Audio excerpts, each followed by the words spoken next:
comigo lá em Mateus, capítulo 22.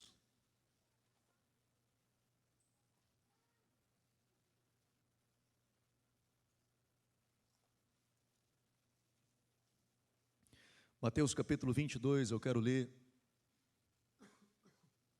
o verso 29.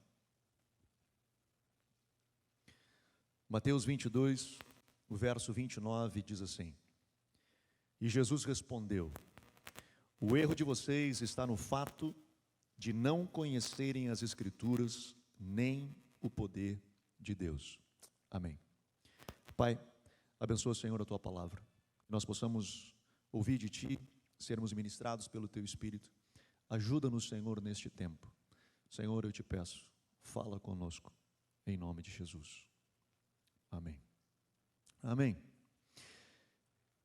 Esse é um texto que Jesus responde aos saduceus num questionamento que eles fazem para ele, dizendo assim: Jesus, como é que funciona esse negócio lá no céu? Porque aqui na terra a gente casa e tem filhos. E aí, digamos que a esposa vem a falecer. E a gente casa de novo. E tem filhos de novo. E quando a gente chegar no céu, como é que vai funcionar esse negócio? Quem é que vai ser minha esposa? E aí ele estava perguntando essas coisas, né? Que é uma pergunta muito interessante, como é que a gente vai viver sem saber disso aí? E aí Jesus responde para eles, dizendo dentro desse contexto, ele diz assim: vocês não sabem, vocês erram em fazer esse tipo de pergunta, porque tem duas coisas que vocês não estão compreendendo direito. Tem duas coisas que está passando desapercebido por vocês, que vocês estão comendo bola, não se ligaram. Uma delas é, vocês erram porque não conhecem as Escrituras. E a segunda coisa, vocês erram porque não conhecem o poder de Deus. Vocês não conhecem o que Deus é capaz de fazer. Primeiro, vocês não têm o embasamento teológico suficiente para fazer esse tipo de pergunta, para tentar compreender o que vocês estão perguntando. Lhes falta teologia, lhes falta conhecimento da palavra, lhes falta ter uma visão um pouco mais abrangente do que vocês estão perguntando. Essa é uma. E a segunda coisa que vocês não têm é experiências com o poder de Deus. Vocês não conhecem o que Deus é capaz de fazer. Vocês não têm esse tipo de experiência. Claro que o que Jesus está falando aqui, ele está respondendo especificamente a essa pergunta. Mas ele traz aqui uma chave de como as coisas funcionam no reino do Espírito. E ele traz duas faces de uma mesma moeda. E eu vou dizer de novo. É uma mesma moeda, que carregam duas faces: a teologia e a espiritualidade. O conhecimento da palavra e a vivência na prática daquilo que nós conhecemos, estudamos. São duas faces de uma mesma moeda.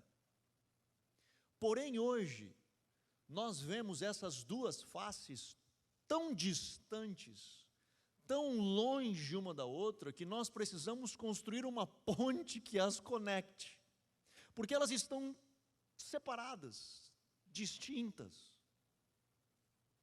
Eu lembro quando eu fui para a faculdade para fazer uma pós em teologia, e aí você tem que apresentar um projeto, além de fazer os testes, tudo e tal, enfim, a última fase é você sentar com os professores e apresentar um projeto, se ele vai ser aprovado para você poder fazer essa pós. E no meu projeto eu tinha a intenção, talvez um pouco romântico demais, mas eu tinha a ideia de estudar o efeito, o potencial que a igreja tem de influenciar na sociedade. Assim como a igreja primitiva, ainda perseguida, ela causa um impacto na sociedade da época. Eu queria estudar, fazer, né, a minha dissertação em cima do impacto que nós, enquanto igreja, poderíamos causar hoje. Conversei com os professores, vendi o meu peixe, né, eles compraram o meu peixe, e foi legal, aprovaram o meu projeto, entrei. E quando eu entrei, eu me assustei com o que eu vi. Porque havia uma distância tão grande entre o que nós conversávamos na academia e o que a gente vivia aqui na igreja. A realidade que nós vivíamos aqui na igreja. O que se debatia na academia era uma coisa, mas o que se vivia aqui era outra coisa. E elas não conversavam, elas não se comunicavam.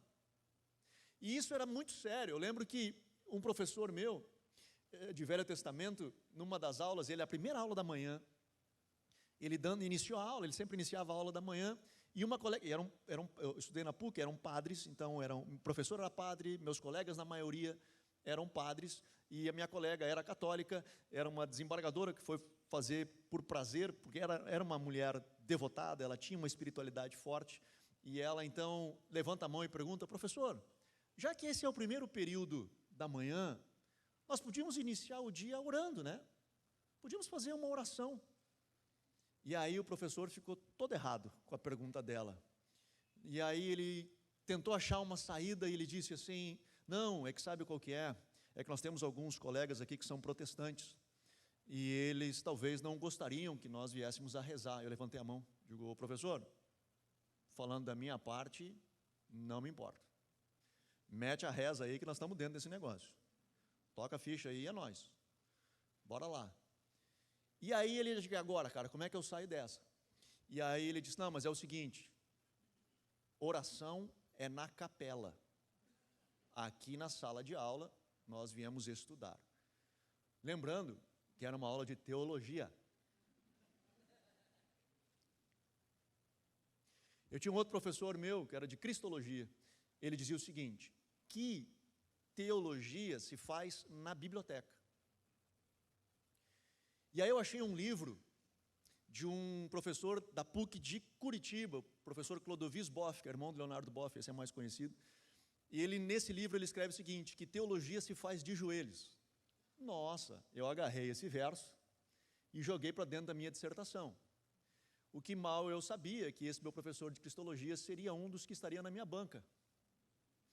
E o professor Clodovis Boff era o desafeto dele nas discussões teológicas. Eles ficavam brigando. Um dizia que era de joelho, outro dizia que era no negócio. Resumindo para você, na minha banca eu apanhei o que eu pude, entendeu? Eu não sabia de onde vinham os tapas, de tanto que eu apanhei, ele tentando justificar. Agora, por que eu coloquei isso? Porque, cara, eu tive que mudar o meu trabalho. Eu disse: cara, eu não consigo seguir adiante sem nós construirmos uma ponte entre a espiritualidade e a teologia. Eu não consigo seguir adiante sem que nós venhamos a comunicar, porque isso aqui está muito distante, não tem razão de estar esse negócio tão distante. Nós precisamos comunicar. E isso é tão sério, porque por muito tempo dentro da igreja, e nós que somos pentecostais, né, evangélicos carismáticos, por muito tempo a igreja acreditou que nós não precisávamos de teologia, porque a teologia, diziam eles, que a letra aí diz que a letra mata. Então não se estuda, cara, ninguém estudava nada, porque, cara, se tu vai para o seminário, tu vai acabar com a tua fé, né? Tu vai voltar sem fé. E a razão, e é verdade, acabava acontecendo com muitos isso, eu já vou chegar nesse ponto. Mas, pelo fato de ter medo de racionalizar, a gente tirava tudo isso e vivia a partir da experiência somente. E isso é muito perigoso. Porque quando eu vivo a partir da experiência, é a minha experiência, é aquilo que passa na minha cabeça, na minha telha. E isso, cara, é sério demais. Eu tenho um amigo meu que diz: tem alguns que são atos proféticos e outros que são atos patéticos, né? Porque acontecem umas coisas, cara, que é ridículo, de como é que alguém adulto foi fazer um negócio desse? Porque parece que a gente abre mão de pensar, né? Eu sei que tem toda uma questão da gente ser ingênuo como criança, né? Todo aquele negócio, mas se foi por um outro extremo que era muito perigoso. E nós vimos hoje surgir no meio da igreja evangélica um segmento que a gente hoje teve que dizer que é algo paralelo ao movimento evangélico, né? É algo que ele tem características de uma igreja cristã, mas ele não é uma igreja cristã. Ele se assemelha, ele usa coisas da igreja cristã, ele usa falas da igreja cristã, mas ele tem uma outra doutrina, porque tudo aquilo que ele tem como dogmas, como princípio, está totalmente desassociado à história da igreja. Aquilo que se construiu ao longo da história da igreja, seja com os reformadores, seja com antes, né? Os teólogos que vieram antes. Há uma desconexão total disso. Isso é muito perigoso. Por outro lado, existe aqueles que vivem só da teologia. E aí então eles negam qualquer coisa que não consiga se explicar a partir da razão. E isso também é um problema. Isso também é ruim. Porque aí eu passo a fazer um evangelho cerebral. Um evangelho que ele existe a partir do meu pensamento, daquilo que eu consigo encaixar aqui. E olha o que eu estou te dizendo, eu estou falando de um Deus que é infinito e nós, numa mente infinita, tentamos entender algo infinito. Nunca vai dar certo. Sempre Deus vai transcender a nossa capacidade.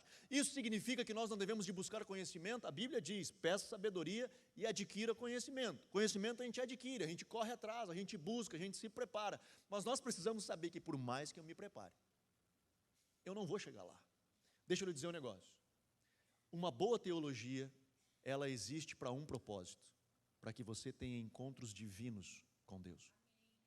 Se você não conseguir usar da sua teologia para você ter encontros divinos, a sua teologia não está servindo para o propósito.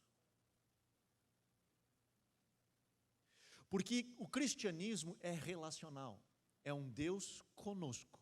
Então a teologia, ela me ajuda a aprimorar o meu encontro, a qualificar o meu encontro, a qualificar as minhas experiências espirituais. Eu não posso viver só de experiências, e eu não posso viver longe delas. A teologia me ajuda a chegar lá. Um dia, estava ministrando lá em Santo Ângelo, lá no retiro, com a galera de Santo Ângelo, para jovens, e eu fiz a seguinte pergunta. Eu digo, galera, digamos que aqui tivesse duas mesas. Uma mesa tem os frutos do Espírito. Amor, alegria, paz, longanimidade, benignidade, mansidão, domínio, tudo aqui, nessa mesa. E nessa outra mesa aqui tem os dons do Espírito, que é palavra de conhecimento, palavra de sabedoria, dom de curar, profecia, enfim, línguas, está tudo aqui. E vocês entrassem nessa sala, qual mesa vocês iriam comer? Aí eu digo, bora lá, me responde aí. Aí começaram aqui, a maioria disse, nós vamos nos frutos do Espírito. Né? Os meninos crente, nos frutos do Espírito e tal, nós precisamos ter frutos, né, do Espírito, papapá. Até porque, justificativa deles, né, e é muito legal, eles disseram assim, porque nós tendo frutos do Espírito, nós tendo pessoas, de fato, cheias dos frutos do Espírito, nós então podemos ter os dons, e aí vamos representar os dons da melhor forma possível. Digo, que legal, é legal mesmo, tá bonita essa ideia. Só que na prática, cara, o que acontece normalmente é o seguinte, ou o camarada se alimenta dos frutos, ou ele se alimenta dos dons. E é assim. E nós vemos duas igrejas. E aí os caras que se alimentam só dos dons, que são os pentecostais, o sapatinho de fogo, olham para a galera que se alimenta dos frutos e diz assim, a geladeira, são frio, são tradicional. A galera dos tradicional, dos frio, olha para os pentecostal e diz assim, esses caras aí são do sapatinho, mas é pastel de rodoviária, né? É só casca. Tu dá uma mordida, ar, não tem nada dentro. É oco, é só casca.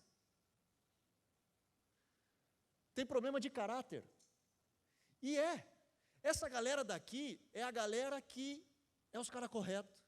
É os caras que tu vai ver a vida deles, os caras não tem o que tu encontrar na vida deles, pecado tem em tudo que é lugar, mas é uma galera que na sua maioria, é uma galera correta, de caráter, firme, frio que nem uma geladeira, mas de caráter.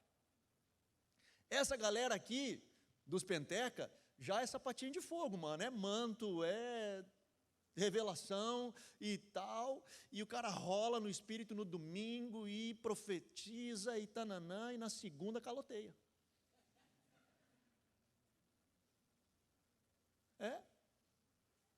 Baita caloteiro. E está tudo bem. E aí a gente entra nessa dicotomia, tipo assim, cara, e agora? E aí os caras dizem, não, eu vou para os frutos, então eu prefiro pelo menos ter caráter. Só que quem disse que nós precisamos escolher uma mesa para comer? Por que nós não podemos comer das duas mesas? Por que nós não vamos e nos alimentamos dos frutos do Espírito e igualmente nos alimentamos dos dons do Espírito? Quem disse que eu só tenho que estar ou de um lado ou de outro lado? Lembra? São dois lados de uma mesma moeda. Só que hoje nós jogamos isso para uma distância tão grande que nós precisamos construir uma ponte para nós comunicarmos. Talvez faça sentido para você. mas para mim me ajuda pra caramba. Esse paralelo é mais ou menos assim. É como que se a teologia fosse a margem do rio. E o rio é o fluir do Espírito. A margem, ela mantém o rio no seu circo correto. É para lá que ele vai. A margem dá esse norte. Olha, nós temos que ir para lá. Então ela garante que o que acontece ali dentro, naquele mover do Espírito, naquele fluir, naquele jorrar das águas do Espírito, o que acontece ali dentro está num lugar seguro, num ambiente saudável de se estar. Então a teologia, ela nos ajuda muito a nos mantermos no curso. Se não tiver rio, se só tiver margem, por mais forte que sejam essas margens, aquele lugar é um lugar morto. Porque não tem rio fluindo ali. E se só tiver rio e não tiver margem, se dilui, desaparece. Ele escapa por todos os lados e não causa efeito nenhum. E o que tinha dentro daquele rio acaba morrendo igual. Fica paliativo. Eu preciso da margem e eu preciso do rio. Olhar o rio só da margem dá. Mas a festa acontece no rio.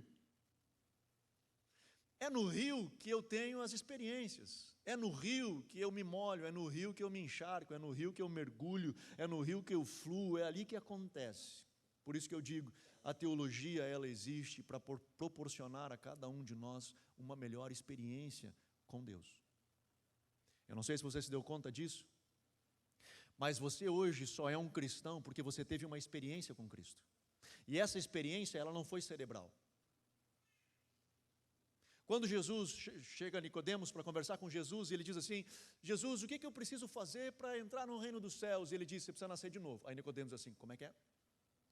Eu preciso voltar para o ventre da minha mãe e nascer de novo. O que ele estava fazendo? Tentando entender cerebralmente, racionalmente. Ele estava tentando colocar aqui dentro do seu cérebro, da sua razão, como é que eu vou entender o que o mestre acabou de falar?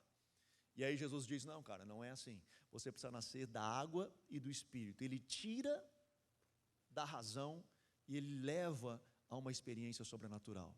Quando Paulo escreve, ele diz: a fé vem pelo ouvir e ouvir a palavra de Deus. Quando ele diz a fé vem, é porque ela não é produzida dentro de nós. Ela vem de fora para dentro. É algo que está externo e que ele vem na nossa vida. Para que nós pudéssemos acreditar, crer em Deus, nós precisamos ser ministrados pelo Espírito Santo para que nós tivéssemos a fé suficiente para crer. Portanto, nós só nascemos de novo porque nós tivemos uma experiência com Deus. Nós tivemos um encontro sobrenatural. Não foi mental, não foi racional, não foi uma filosofia que você encontrou. Você teve um encontro sobrenatural. E desse encontro sobrenatural, a ideia é que nós venhamos a viver de encontros em encontros. Eu tive um encontro e eu continuo tendo encontros e encontros. Alguns serão mais poderosos, outros serão mais tranquilos. Alguns nós vamos amanhecer, parece que o céu está aberto, Deus falando conosco em voz audível. E os outros, quase nada. E a gente fica assim: Deus, e agora, cadê você? E às vezes a gente fica assim uns 3, 4 dias, semanas, meses. E às vezes a gente fica um tempo e, cara, cadê? E daqui a pouco a gente tem uma experiência. Mas o fato é que nós vivemos de encontros em encontros.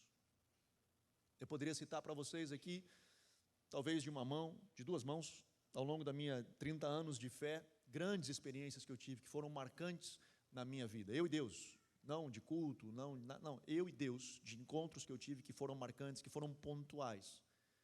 Mas esses encontros não acontecem todos os dias. De novo, eu tenho 30 anos de fé, não sei se dariam 10 desses encontros pontuais.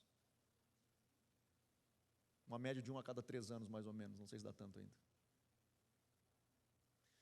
Encontros pontuais.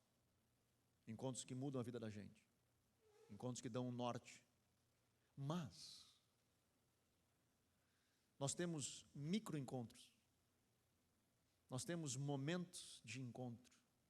Nós temos expressões aquela fala que Ele fala conosco de manhã, quando nós abrimos a palavra do Senhor para meditar e a voz do Espírito Santo vem e fala conosco e calenta a nossa alma.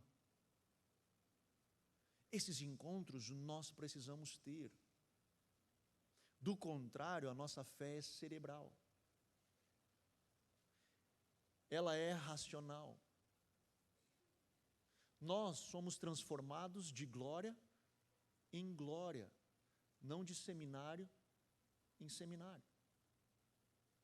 Nós somos transformados de encontros que nós temos com Ele, e Ele, pelo Seu Espírito, nos transforma, muda a nossa história. Mas para isso, nós precisamos ter a intenção, sermos intencionais. Eu falo bastante disso, de nós sermos intencionais naquilo que nós queremos receber da parte de Deus. E uma delas é: Senhor, eu quero me encontrar contigo. Jesus diz: nem só de pão vive o homem, mas de toda a palavra que sai da boca de Deus. Note que Jesus não disse da palavra que saiu da boca de Deus, como se Deus tivesse falado e parado de falar. Ele diz: daqui sai. Por quê? Porque Deus continua falando. E Deus continua falando, e nós precisamos continuar ouvindo. Eu sei que nós vivemos hoje num tempo de grande dicotomia nisso. Por muito tempo se viveu um extremo onde não se pensava em teologia, e hoje as redes sociais têm projetado muito, onde nós temos visto a teologia crescer, e eu particularmente amo e curto pra caramba, gosto demais. A maioria dos meus livros são de teologia, curto pra caramba, gosto de ouvir pessoas inteligentes, gosto de ver perspectivas diferentes sobre coisas. Normalmente, quando eu vou preparar uma pregação, eu procuro algumas pessoas para dizer o que esses caras estão dizendo acerca daquilo que eu vou pregar, para ver se eu estou alinhado com algumas pessoas que eu admiro. Eu busco ter esse entendimento. Agora, nada disso que eu faço, nada disso que eu busco, se tudo isso, melhor dizendo, que eu busco, não me conduzir a encontros melhores com Deus, essa minha teologia está servindo para nada. Ela não serve de nada. Porque a teologia, ela existe, a boa teologia, ela existe para me conduzir a ter encontros preciosos com o Senhor. São dois lados de uma mesma moeda. É disso que nós queremos, é disso que nós buscamos, e é para lá que nós olhamos. Por isso que um dos nossos motes, é encontre a presença transformadora de Deus, porque Deus nos transforma. Baseados na palavra, amo a palavra, pregamos a palavra todo domingo, porque amamos a palavra, amamos as Escrituras, precisamos conhecer as Escrituras, mas Jesus diz: cara, vocês erram, porque são duas coisas extremamente importantes que vocês não estão atentando. Nós precisamos ter essas duas coisas, as duas asas de um avião, uma delas só, nós vamos ficar capenga. Nós carecemos, nós necessitamos crescer em ambas as áreas. Amém? Vamos ficar de pé?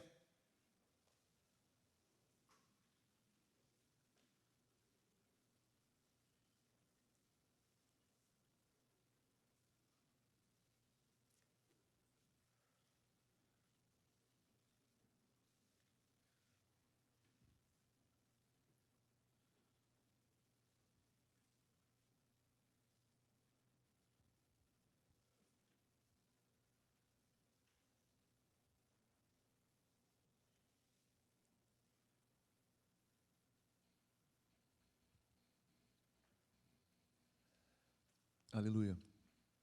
Fecha o teu olhinho. Nessa noite, eu quero encorajar você a orar ao Senhor. E a dizer: papai, eu quero ouvir a tua voz. Senhor, eu quero que tu fale comigo. Senhor, eu quero poder estar sensível à tua voz. Estar sensível, Senhor, ao que tu tem para falar comigo. Eu não quero só falar acerca de Deus, eu quero conversar com Deus. Eu quero ter intimidade contigo, eu quero te conhecer.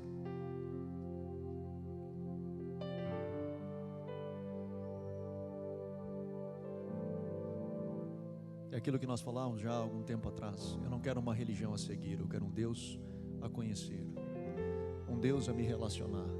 É disso que nós buscamos,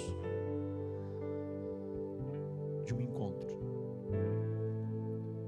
Aleluia.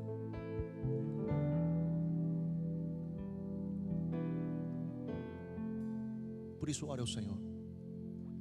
Diga a Ele: papai, eu estou aqui, te revela a mim, eu quero te conhecer. Eu quero te conhecer, Senhor, cada vez mais. Eu quero me aproximar de Ti, eu quero estar perto de Ti. Aleluia. Fala comigo, Senhor, que a Tua voz venha, Senhor, calar fundo na minha alma, no meu espírito, e que sirva de alimento para mim, para minha casa, para minha família, em nome de Jesus. Ore ao Senhor. Aleluia.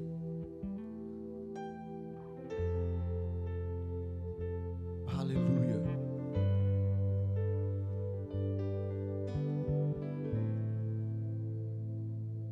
Aleluia.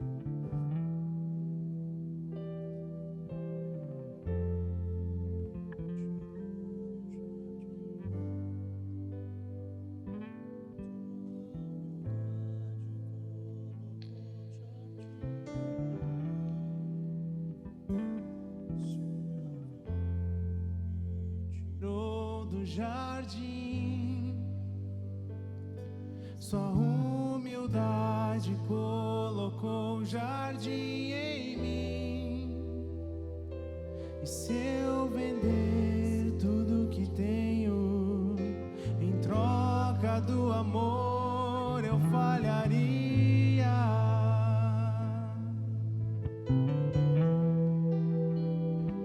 Pois o amor não se compra, nem se merece. O amor se ganha, de graça o recebe. Eu quero conhecer Jesus. Eu quero conhecer Jesus.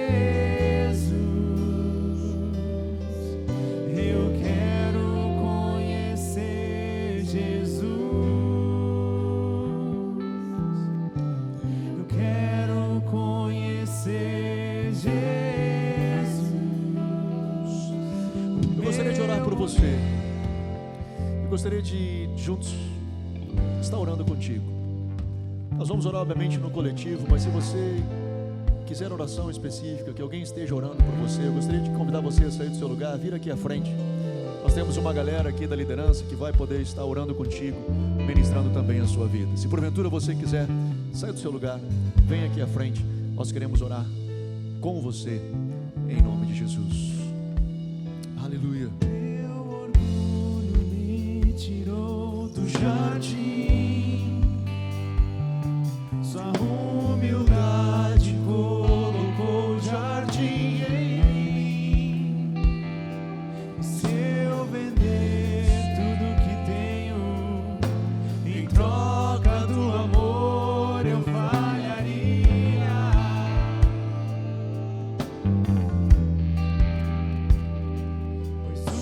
amor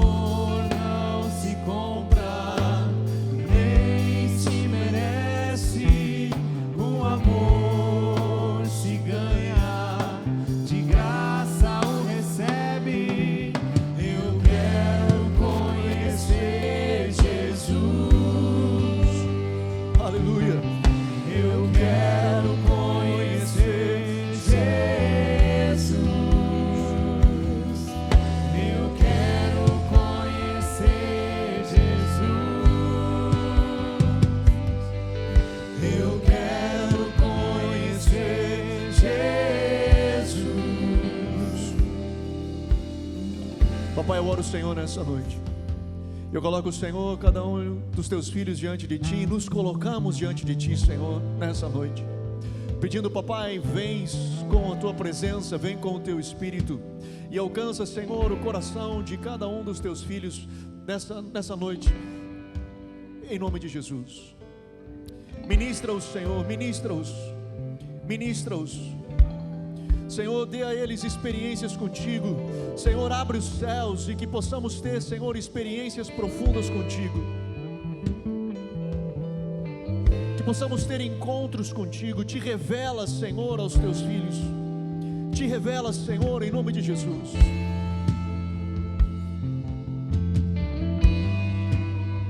Aleluia.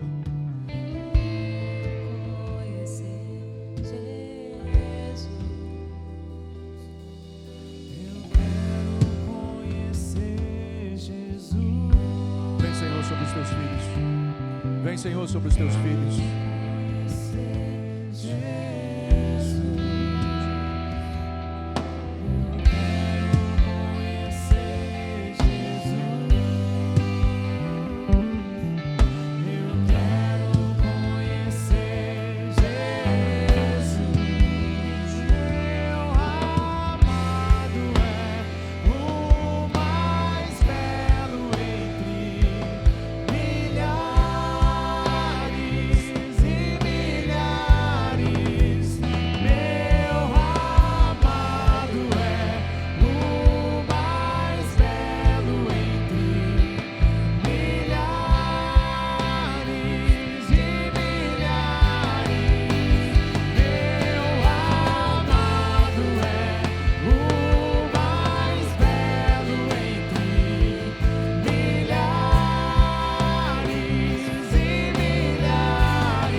Senhor, eu oro também, Pai, por aqueles que têm nos acompanhado desde a internet. Eu te peço, Senhor, alcança o coração de cada um deles. E, Papai, dê a eles experiências contigo em nome de Jesus. Que sejam cheios do Teu Espírito. Senhor, que possam Te conhecer na Tua palavra, mas também Te conhecer, Senhor, no Teu poder, na espiritualidade, na vivência da fé, na expressão, Senhor, da fé, do conhecimento de Deus. Senhor, abençoa-os, eu te peço em nome de Jesus. Como igreja, leva-nos, Senhor, mais além, que possamos ter experiências profundas contigo. Cada um de nós, Senhor, que possamos aprofundar as nossas raízes em Ti, em experiências diárias contigo. Em nome de Jesus. Em nome de Jesus. Aleluia.